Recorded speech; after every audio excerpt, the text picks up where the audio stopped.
How to share video in Google Drive. So if you have a particular video in your Google Drive and now you want to share the video with third party, then this is what you need to do. First, you want to go ahead and open your Google Drive. Then locate the video you want to share on Google Drive.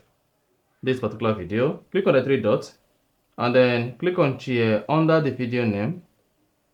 Then go ahead and type in the name of the person you want to send the video to.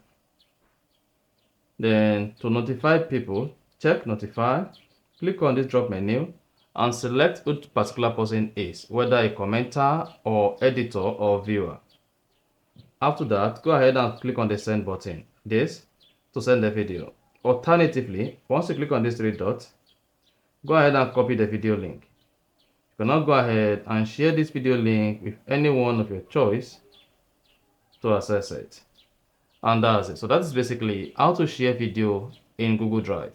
If you found this offer informative, please don't forget to like and then subscribe.